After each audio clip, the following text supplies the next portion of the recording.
കോൺഗ്രസ്സിന് യഥാർത്ഥത്തിൽ ഭരണം നഷ്ടപ്പെട്ടത് ഈ ഗെയിം പ്ലാനിൻ്റെ ഭാഗമായിട്ടാണ്. മറ്റൊരർത്ഥത്തിൽ പറഞ്ഞാൽ ഇവിടെ കോൺഗ്രസ്സിൽ വിശ്വാസമർപ്പിച്ചിരുന്ന ജനങ്ങൾക്ക് കോൺഗ്രസ്സിൽ വിശ്വാസം നഷ്ടപ്പെടുത്തിയത് ഇത്തരത്തിലുള്ള ഈ ഒരു സ്റ്റാൻഡില്ലാത്ത, കൃത്യതയില്ലാത്ത, ഒരു നിലപാടുകളില്ലാത്ത അവസ്ഥ തന്നെയാണ്. ഇത് തീരുമാനിക്കേണ്ടത് കോൺഗ്രസിന്റെ ഒരു ആഭ്യന്തര വിഷയമാണ് എന്നൊക്കെ പറയുമ്പോൾ എനിക്ക് തോന്നുന്നത് ആഭ്യന്തര വിഷയമാണ് എന്നൊക്കെ പറയുമ്പോൾ അവരുടെ സംഘടന ആര് നയിക്കണം അത് പൂർണ്ണമായും അവരുടെ ആഭ്യന്തര വിഷയമാണ്. പക്ഷെ ഞങ്ങളെ ആര് ഭരിക്കണം, ഞങ്ങളുടെ ഗവൺമെന്റിനെ ആര് നയിക്കണം എന്നത് വോട്ട് ചെയ്തവന്റെയും അല്ലാത്തവന്റെയും ഒക്കെ അവകാശത്തിൽപ്പെട്ട കാര്യമാണ്, അല്ലെങ്കിൽ അവരൊക്കെ ബാധിക്കുന്ന വിഷയമാണ് സത്യത്തിൽ. കേരളത്തിൽ ചരിത്ര വിജയം നേടിക്കൊണ്ട് UDF അധികാരത്തിലേക്ക് വന്നിരിക്കുകയാണ്. ഇലക്ഷൻ്റെ റിസൾട്ട് വന്ന് ഒരാഴ്ച പിന്നിടുമ്പോഴും മുഖ്യമന്ത്രി ആരാകണം എന്ന തീരുമാനത്തിലേക്ക് മുന്നണിക്ക് കോൺഗ്രസ്സിന് എത്താൻ കഴിഞ്ഞിട്ടില്ല എന്നാണ് നമുക്ക് മനസ്സിലാക്കാൻ കഴിയുന്നത്. യഥാർത്ഥത്തിൽ കേരളത്തിൻ്റെ ചരിത്രത്തിൽ തന്നെ അതല്ലെങ്കിൽ UDFൻ്റെ നേരത്തെയുള്ള വിജയങ്ങളൊക്കെ എടുത്ത് പരിശോധിക്കുകയാണെങ്കിൽ ഒരു വലിയ നേട്ടമാണ്, വലിയ വിജയമാണ് ഉണ്ടായിട്ടുള്ളത്. എന്നാൽ ആ വിജയം നേടിയെടുത്ത ആ ഒരു മുന്നണിക്ക് അതല്ലെങ്കിൽ അതിന് നേതൃത്വം നൽകിയ കോൺഗ്രസ്സിന് ഇതുവരെ മുഖ്യമന്ത്രി ആരാകണമെന്ന ഒരു ഫുൾ സ്റ്റോപ്പ് ഇടാൻ കഴിഞ്ഞിട്ടില്ല എന്നത് വിഷമകരമായ അവസ്ഥയാണ് എന്ന് തീർച്ചയായും നമ്മൾ പറയേണ്ടിയിരിക്കുന്നു. ഈ ഒരു വിഷയം നമ്മൾ എടുക്കുമ്പോൾ മുതലമേച്ചർ തൊട്ടടുത്ത് അധികാരമേറ്റ ഒരു സാഹചര്യത്തിലാണ്. എന്നാൽ കേരളത്തിൻ്റെ മുതലമേച്ചർ ഇതുവരെ തീരുമാനമാക്കപ്പെട്ടിട്ടില്ല. ഈ ഒരു വിഷയത്തിൻ്റെ മർമ്മത്തിലേക്ക് നമ്മൾ വരുമ്പോൾ തീരുമാനമാകാതെ പോകുന്നതിന് പിന്നിൽ അർഹരും അനർഹരും തമ്മിലുള്ള ഒരു മത്സരം ഈ വിഷയത്തിലുണ്ടോ? എന്താണ് നമുക്കതിനോട് പ്രതികരിക്കാനുള്ളത്? അല്ലെങ്കിൽ ഇപ്പോൾ ഒരു കാലതാമസമുണ്ടായോ എന്ന് ചോദിച്ചാൽ അങ്ങനെ പറയാൻ മാത്രം കാലതാമസം ഉണ്ടായിട്ടില്ല. പക്ഷേ പറഞ്ഞു കേൾക്കുന്ന കാരണങ്ങളാണ് യഥാർത്ഥത്തിൽ നമുക്ക് പ്രയാസം ഉണ്ടാക്കുന്നത്.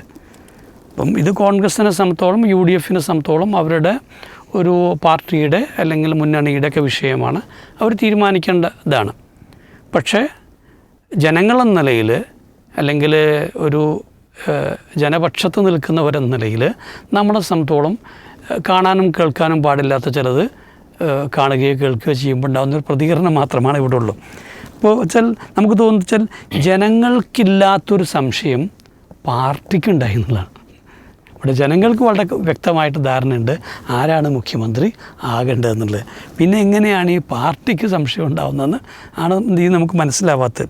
പിന്നെ പലപ്പോഴും പറയാറുള്ളത് വെച്ചാൽ ഈ കോൺഗ്രസിനെ സംബന്ധിച്ചോളം അതിൽ നല്ല കവിഞ്ഞ ജനാധിപത്യം ഉള്ളതുകൊണ്ട് തന്നെ മറ്റേ ഈ കേഡർ പാർട്ടികളെ പോലെ എന്താണ് അങ്ങനെ അടിച്ചേൽപ്പിക്കുന്ന പ്രവണതയൊന്നുമില്ല, ചർച്ച ചെയ്താണെന്ന്. പക്ഷേ ഇവിടെ എന്താ വെച്ചാൽ അതിൻ്റെ അപ്പുറത്തേക്ക് നീളുന്ന പാർട്ടിക്കൊരു നേതൃത്വമില്ലയോ എന്ന് സംശയം തോന്നിക്കുന്ന അല്ലെങ്കിൽ പാർട്ടി നേതൃത്വത്തെയും അനുസരിക്കാത്ത നേതാക്കളുണ്ടോ എന്ന് തോന്നിപ്പിക്കുന്നു എന്നുള്ളൊരു പ്രശ്നം ഇവിടെ ഉണ്ട്. എന്തായാലും നമ്മളതിൻ്റെ കോറിലേക്ക് വരാം. അപ്പോൾ ഇവിടെ നമ്മൾ കാണുന്നത് ചിലപ്പോൾ രമേശ് ചെന്നിത്തല, KC വേണുഗോപാൽ, VD സതീശൻ ഇങ്ങനെ 3 പേരാണ് ഈ നേതൃത്വ സ്ഥാനത്തേക്ക് മത്സരിക്കുന്നതായി അല്ലെങ്കിൽ മുന്നോട്ട് വയ്ക്കപ്പെടുന്ന പേരുകളായിട്ട് കാണുന്നത്. ഇവിടെ ഞാൻ ആദ്യം പറയാൻ ബഷീർ സാറോടെന്ന് വെച്ചാൽ വളരെ വ്യക്തിപരമായ ഒരു അനാലിസിസിലേക്കാണ് ഞാൻ എന്ത് ചെയ്യുന്നത് പോകുന്നത്. ഇപ്പോൾ നമുക്ക് എൻ്റെ ഒരു വീക്ഷണത്തിൽ ഞാൻ പറയുകയാണ്, ഇപ്പോൾ സതീശനാണ് വരേണ്ടത്. എൻ്റെ കാരണം മാത്രമേ ഞാൻ എന്ത് ചെയ്യുന്നു പറയുന്നുള്ളൂ.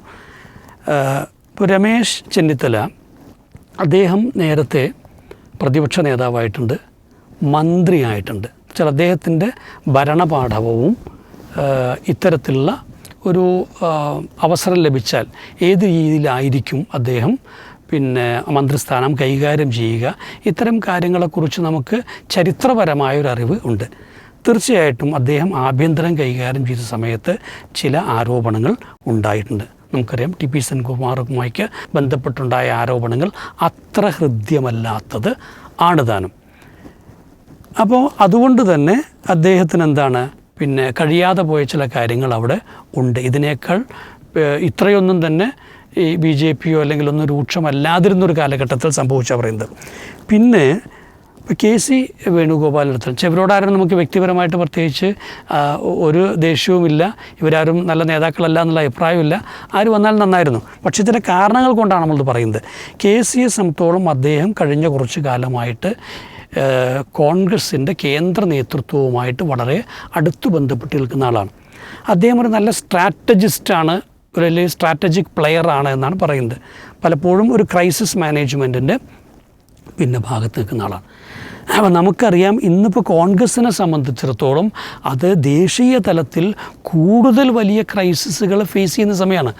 അപ്പോൾ അത്തരത്തിലുള്ള ഒരു ക്രൈസിസ് മാനേജറെ കേരളത്തിലാണോ ആവശ്യമുള്ളത് അതോ കേന്ദ്രത്തിലാണോ എന്ന് ചോദിച്ചാൽ തീർച്ചയായിട്ടും അദ്ദേഹം കേന്ദ്രത്തിലുണ്ടാവേണ്ടതാണ്. പ്രത്യേകിച്ചും രാഹുലിനൊരു വലങ്കൈയായിട്ട് അദ്ദേഹം നിൽക്കുന്നു എന്നാണ് നമ്മുടെ മാധ്യമങ്ങളിൽ നിന്ന് മനസ്സിലായിട്ടുള്ളത്.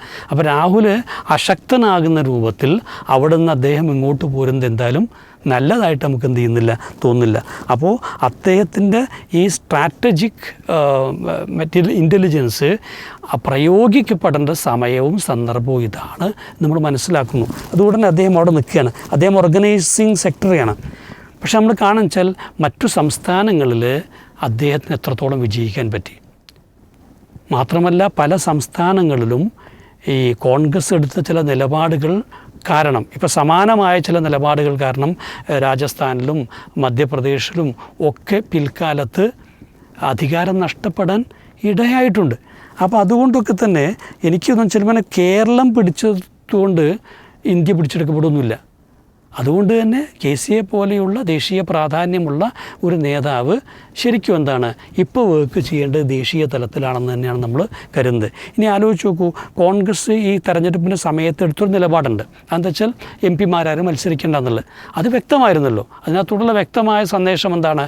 അങ്ങനെ ആരെങ്കിലും ഇങ്ങോട്ട് എന്ത് ചെയ്യണ്ടെങ്കിൽ വന്നിട്ട് ബുദ്ധിമുട്ടുണ്ട് വന്നാലോ ഇവിടെ ഒരേ സമയം MP സ്ഥാനം രാജിവെക്കേണ്ടി വരും. ഒരു മത്സരം അതിൻ്റെ പേരിലുണ്ടാവും. ആരെങ്കിലും MLA സ്ഥാനം രാജിവെക്കണം, അതിൻ്റെ പേരിൽ വേറെ മത്സരം ഉണ്ടാവും. അപ്പോൾ ഒരു രാജ്യത്തിന് ആവശ്യമില്ലാത്ത സാമ്പത്തിക ബാധ്യതകൾ വരുത്തുന്ന, ജനങ്ങൾക്ക് ബുദ്ധിമുട്ടുണ്ടാക്കുന്ന അങ്ങനെയൊന്നും കോൺഗ്രസ് ഏറ്റെടുക്കാൻ പാടില്ല എന്ന് നമ്മൾ കരുതുന്നത്. പിന്നെ നമുക്കറിയാം ഇവരെല്ലാം പഴയ ഗ്രൂപ്പിൻ്റെ ആളുകളാണ്. തിരുത്തൽവാദികളെന്ന് പറയുന്ന ഗ്രൂപ്പിൻ്റെ ആളുകളാണ്. KC ആണെങ്കിലും ചെന്നിത്തല ആണെങ്കിലും പഴയ കാർത്തികേയൻ ഒക്കെ സതീശനൊക്കെ. പക്ഷേ നമ്മൾ പിൽക്കാലത്ത് കണ്ട ഏറ്റവും വലിയൊരു മാറ്റം എന്താ വെച്ചാൽ സതീശൻ എന്തായാലും ആ ഒരു ഗ്രൂപ്പിനു വേണ്ടി അല്ലെങ്കിൽ ഗ്രൂപ്പിൻ്റെ വക്താവായി നിലകൊള്ളുന്നത് നമ്മൾ പിന്നീട് കണ്ടിട്ടില്ല. ആ ഒരു വലിയ മാറ്റമായിട്ടാണ് നമ്മൾ എന്ത് ചെയ്യുന്നത് കാണുന്നത്. പിന്നെ നമുക്ക് നോക്കിയറിയാം ജനങ്ങളുടെ മാൻഡേറ്റ് ആർക്കാം. ഈ ഒരു ഇലക്ഷൻ നടക്കുന്ന സമയത്ത് കേരളം ഒട്ടുക്കും നിറഞ്ഞു നിന്ന അല്ലെങ്കിൽ കേരളത്തിലെല്ലാവരും പ്രതീക്ഷിച്ച ഒരു വ്യക്തി, മുഖ്യമന്ത്രിയാകുമെന്ന് കരുതപ്പെട്ട വ്യക്തി സതീശനാണെന്നതിന് യാതൊരു സംശയവും ഇല്ല. മാത്രമല്ല അദ്ദേഹം KC ഒക്കെ എന്താ വെച്ചാൽ ഞാനതിനില്ല എന്നവരെ പ്രഖ്യാപിച്ചത് നമ്മൾ കാണാൻ പറ്റും. ഇവിടെ ഞാൻ പറയുന്ന പക്ഷേ ഇതൊക്കെ നമ്മളെല്ലാവരും കാണേണ്ട കാര്യങ്ങൾ. പക്ഷെ ഞാൻ ഇതിനൊക്കെ പുറത്തുള്ളൊരു കാര്യമാണ് പറയുന്നത്. എന്നുവെച്ചാൽ കോൺഗ്രസ് ഒരു ഐഡിയോളജിക്കൽ ക്രൈസിസ് ഫേസ് ചെയ്യുന്നുണ്ട്. ഇപ്പോൾ CPM ഒരു പ്രത്യേക ആശയധാരയിൽ അടിസ്ഥാനമാണ്. BJPക്ക് വ്യക്തമായ ഒരു രാഷ്ട്രീയമുണ്ട്. ആ രാഷ്ട്രീയത്തിൻ്റെ അടിസ്ഥാനത്തിലാണ് അത് പ്രവർത്തിച്ചുകൊണ്ടിരിക്കുന്നത്. അത് പ്രയോഗവൽക്കരിക്കുകയും ചെയ്യുന്നുണ്ട്. കോൺഗ്രസ് എന്ന് പറയുന്നത് സ്വാതന്ത്ര്യ സമരത്തിൻ്റെ മുൻപ് അതിന് വേണ്ടി ഉണ്ടായ ഒരു പാർട്ടിയാണ്. പിന്നീട് അതിൻ്റെ ഐഡിയോളജി എന്താണ്? ഇവിടെ കോൺഗ്രസ് പിൽക്കാലത്ത് ഫേസ് ചെയ്ത ഏറ്റവും വലിയ ക്രൈസിസ് ഈ പറയുന്ന രൂപത്തിലുള്ള ഒരു സെക്കുലർ രാഷ്ട്രത്തിൽ നെഹ്റുവിന് ഒരു രാഷ്ട്രീയമുണ്ടായിരുന്നു, പട്ടേലിന് വേറൊരു രാഷ്ട്രീയം ഉണ്ടാകും. അല്ലെങ്കിൽ നിലപാടുകളിലുണ്ടായിരുന്ന അന്തരം കാരണം കോൺഗ്രസ്സിൽ മൂർച്ഛിച്ചു വന്ന ചില വിടവുകളുണ്ട്. ഈ വിടവുകളിലൂടെയാണ് BJP കയറി വന്നത്. നമ്മുടെ ഒരർത്ഥത്തിൽ മൃദു ഹിന്ദുത്വം എന്നൊക്കെ സാധാരണ പറയാറില്ല. പക്ഷേ അങ്ങനെ ഒരു ടെയില്, ആ ഒരു വാലിൽ പിടിച്ചുകൊണ്ടും എപ്പോഴും കളിച്ചതുകൊണ്ട് തന്നെ ഇപ്പോൾ സീതാറാം കേസരിയെ പോലെ നമ്മൾ നരസിംഹറാവുവിനെ പോലുള്ളവരൊക്കെ പ്രത്യക്ഷമായി തന്നെ ഈ ഗെയിമിൽ കുറച്ചുകൂടെ പിന്നെ ചാഞ്ഞു. ഈ കോൺഗ്രസ്സിന് യഥാർത്ഥത്തിൽ ഭരണം നഷ്ടപ്പെട്ടത് ഈ ഗെയിം പ്ലാനിൻ്റെ ഭാഗമായിട്ടാണ്. മറ്റൊരർത്ഥത്തിൽ പറഞ്ഞാൽ ഇവിടെ കോൺഗ്രസ്സിൽ വിശ്വാസമർപ്പിച്ചിരുന്ന ജനങ്ങൾക്ക് കോൺഗ്രസ്സിൽ വിശ്വാസം നഷ്ടപ്പെടുത്തിയത് ഇത്തരത്തിലുള്ള ഈ ഒരു സ്റ്റാൻഡില്ലാത്ത, കൃത്യതയില്ലാത്ത, ഒരു നിലപാടുകളില്ലാത്ത അവസ്ഥ തന്നെയാണ്. അതുകൊണ്ട് തന്നെ ഇനി കോൺഗ്രസ്സിന് തിരിച്ചു വരണമെന്നുണ്ടെങ്കിൽ ഇപ്പറയുന്ന ന്യൂനപക്ഷങ്ങളെയും ദളിതരെയും അല്ലെങ്കിൽ അടിസ്ഥാന വിഭാഗങ്ങളെയും ചേർത്ത് പിടിക്കുകയും അവരുടെ വിശ്വാസ്യത നേടിയെടുക്കുകയും ചെയ്യേണ്ടതുണ്ട്. ആ വിശ്വാസ്യത നേടിയെടുക്കണമെന്നുണ്ടെങ്കിൽ വളരെ ക്ലാരിറ്റിയോടെ വ്യക്തമായിട്ടുള്ള രാഷ്ട്രീയ നിലപാട് പ്രഖ്യാപിക്കാൻ കഴിയണം. നോർത്ത് ഇന്ത്യയിൽ ഇന്നും കോൺഗ്രസ്സിന് ഇല്ലാതെ പോകുന്നത് ഇതാണ്. ഞാൻ പറയുന്നത് രാഹുൽ ഗാന്ധിക്ക് പോലും ആ അർത്ഥത്തിൽ പൂർണ്ണമായ ഒരു റെപ്രസെൻറ്റേഷൻ സാധ്യമാകുന്നുണ്ടോ എന്നാണ്. ഇവിടെയാണ് ഞാൻ സതീഷിൻ്റെ പ്രസക്തി പറയുന്നത്.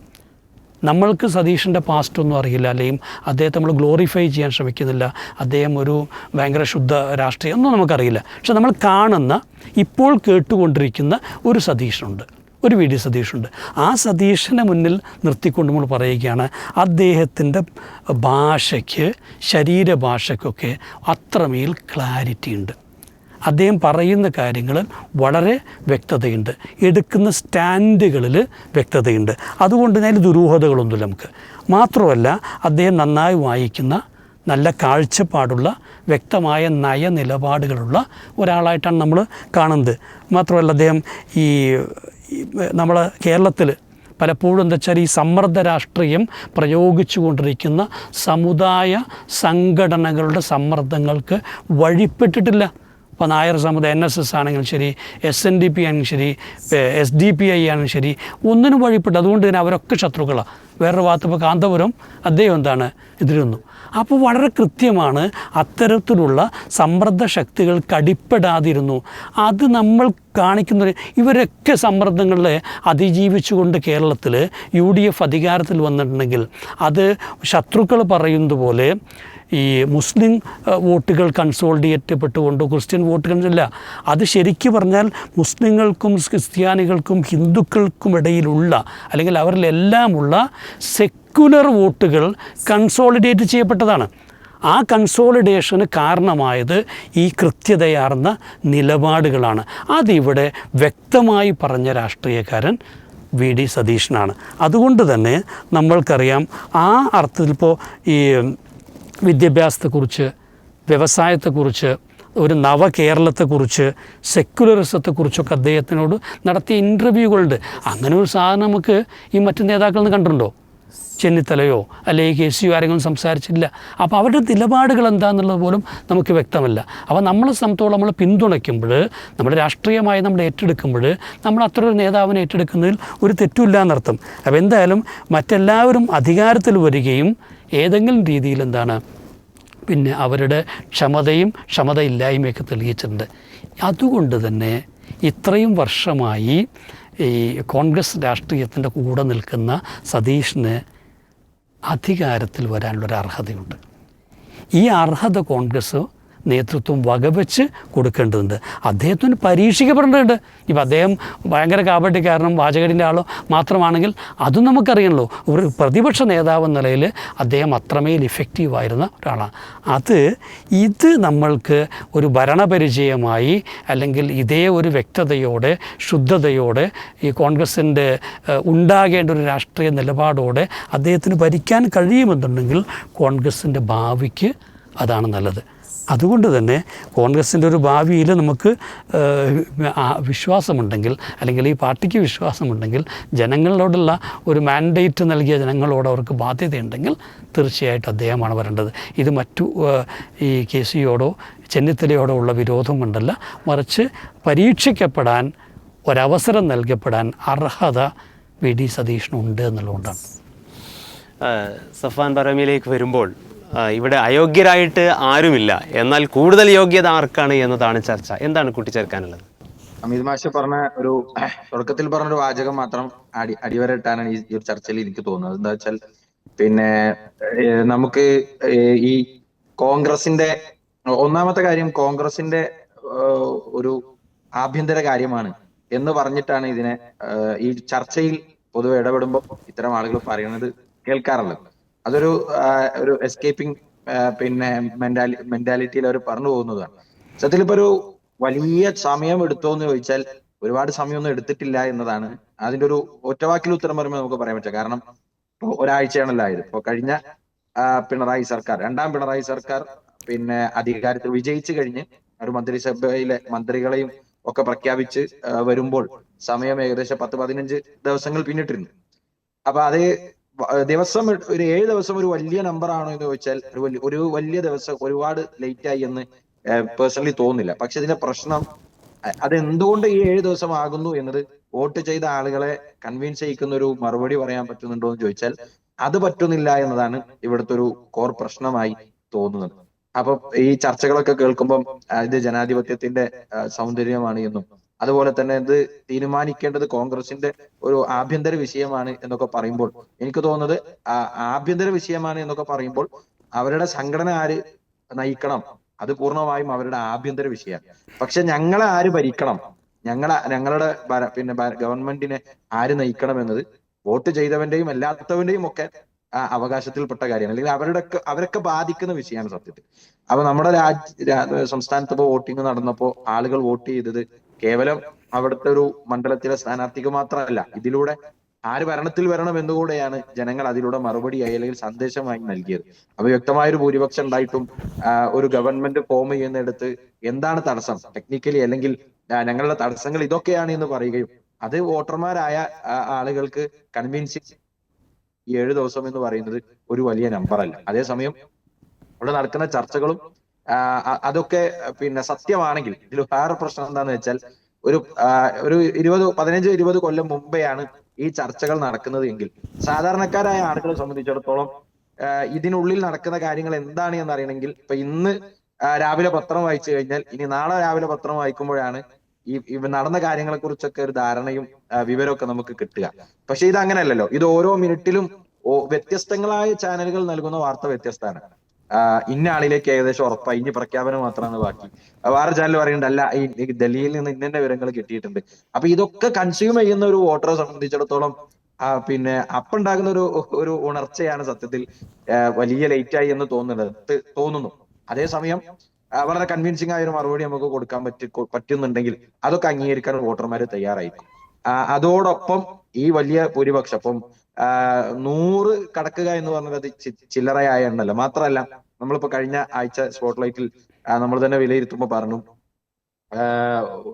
അപ്പൊ കഴിഞ്ഞ വർഷം ഇവിടെ ഭരിച്ച LDF ഭരണകൂടം LDFന്റെ തന്നെ പാർട്ടി അംഗങ്ങളും ശക്തമായ അനുയായികളും തന്നെ മാറ്റി വോട്ട് ചെയ്താൽ മാത്രം ഭൂരിപക്ഷം കുറയും. എന്നാലും ഭൂരിപക്ഷം കുറയുള്ളൂ. പിന്നെയും കേഡർ പാർട്ടികൾ അംഗങ്ങൾ പോലും മാറ്റി വോട്ട് ചെയ്താൽ മാത്രം ജയിക്കുന്ന മണ്ഡലങ്ങളിൽ പോലും ഇത്തവണ ജയിച്ചോല്ല. അപ്പൊ അത് ഭയങ്കരമായൊരു സന്ദേശം നൽകുന്നുണ്ട്.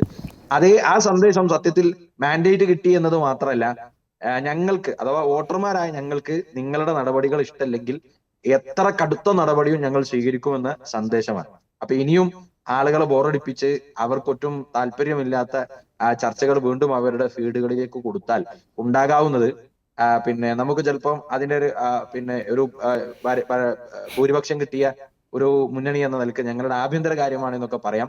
പക്ഷെ അതിന്റെ കോൺസിക്വൻസ് വളരെ അടുത്തു തന്നെ അനുഭവിക്കേണ്ടി വരും എന്നത് മനസ്സിലാക്കേണ്ടി വരും. അപ്പൊ ഇതൊരു പൂർണ്ണമായും ഒരു ആഭ്യന്തര കാര്യമാണ് എന്ന് പറഞ്ഞുകൂടാ. ഇത് നമ്മളൊക്കെ ബാധിക്കുന്ന വിഷയമായതുകൊണ്ട് എല്ലാവർക്കും അതിന് ആകാംക്ഷ ഉണ്ടാകും.